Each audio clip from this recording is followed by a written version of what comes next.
With Hogwarts Legacy being just around the corner and a few weeks away from being released, one of the most speculated things I'm seeing online right now about this game is the map. This is what people are all talking about right now. The overall map size, what we think the map's going to look like, and what secrets it's really going to be holding. Well, in today's video, we're going to be covering everything that we know so far, and some things that we believe to be true. So there will be a little speculation. But first, guys, before we get into this, if you think I missed something, please let me know down below in the comment section. We can all discuss it there as a community. And if you could at least leave me a like on the video, that would mean a lot to me too. I work very hard on these. I will be covering all Hogwarts Legacy stuff moving forward, guides, news, updates. So if you want to stay up to date with everything and give yourself a little edge for the game drops, or even when the game comes out, please subscribe to the channel. I'll be able to help you for sure. Now, before we dive into the overall size of this map, let's go over the known areas that we have already been shown glimpses of in trailers and gameplay clips. Now, obviously, it wouldn't be a Hogwarts game without the castle itself. Hogwarts.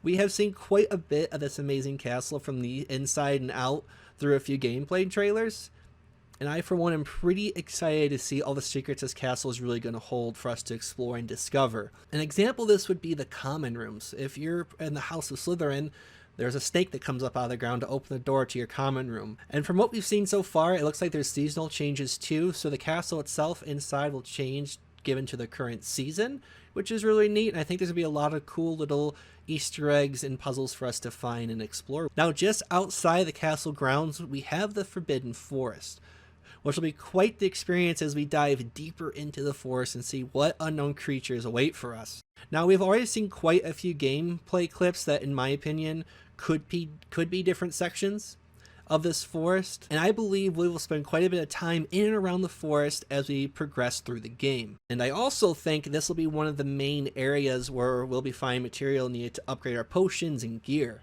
And from what we've seen from a few different gameplay trailers, there's definitely some areas that to me scream Forbidden Forest. It has that dark, spooky vibe, there's big spiders, it's gonna be good. And next we have Hogsmeade Village and Station.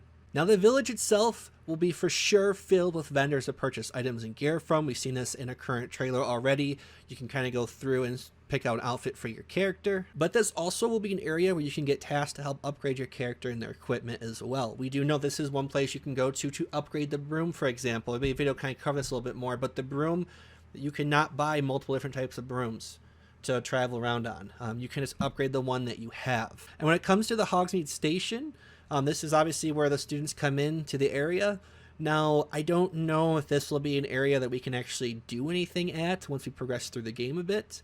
But let me know what you guys think down below in the comment section. Me personally, I think we might be able to pick up a few tasks here and there, but outside of that, I think it's just really for looks.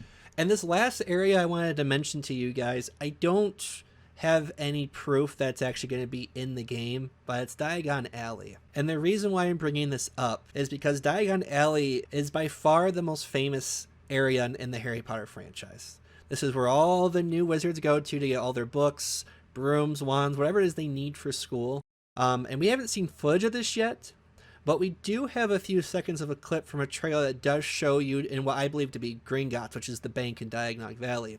You can see you're on a mining cart kind of going through the mines, which if we know from the movies, this kind of goes 2 and 2. Now, this doesn't necessarily mean that Diagon Alley is going to be in the game. This could just be a cutscene. This could just be from a mission. I have no idea, but this really leaves me hopeful that this will be in the game. But let me know what you guys think down below in the comments section. I'll be curious to see what your thoughts are. Now that we have covered a few of the known areas of the map, let's go over the actual map size. So the only indicator we have is this section of the playable map that was teased to us in a behind the scenes video a while back. Now, at first glance, you will notice mountains surrounded by a lot of forests and grasslands with little villages or houses. We can also see what is believed to be a cave or dungeon entrance too.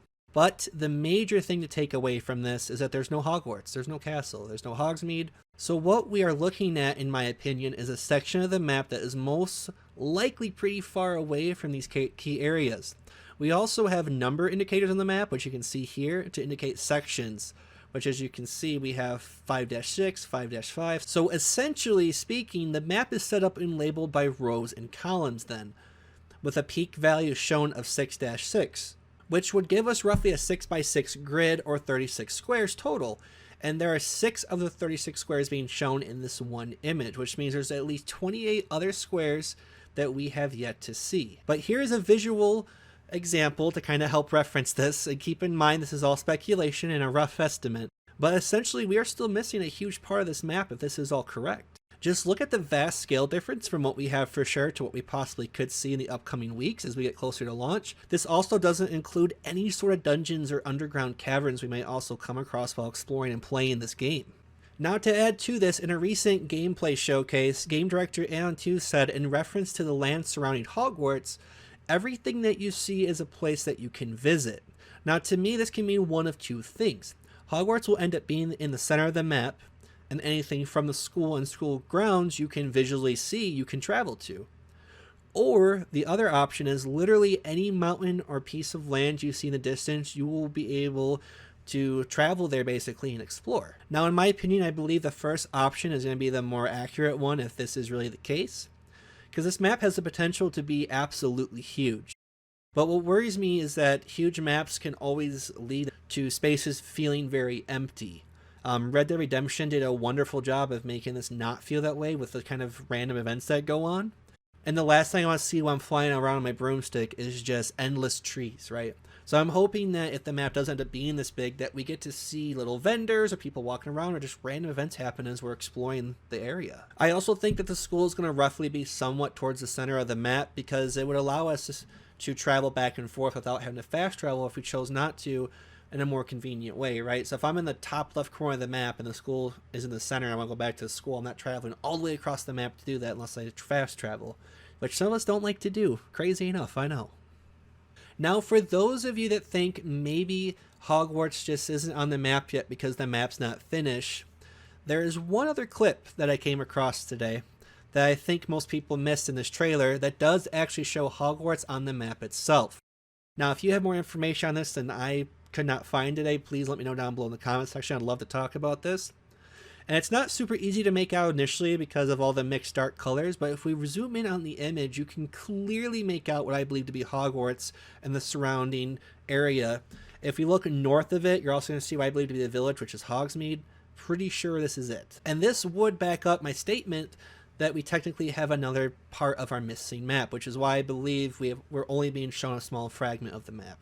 And even if at launch we don't see this huge playable area, I do believe that this game, from what we've seen so far, really has the potential to be one of those games like Skyrim or Fallout that has so much replayability, and will have countless updates for at least the next 4 to 5 years. There's truly not a game like this out there at all. And with new DLCs coming down the road, this could open up the rest of the map as it was needed. But let me know what you guys think down below in the comments section. Do you agree or do you disagree? Let's share our thoughts and see what we can come up with as a community. I do plan, like I said earlier, dropping more videos covering Hogwarts Legacy.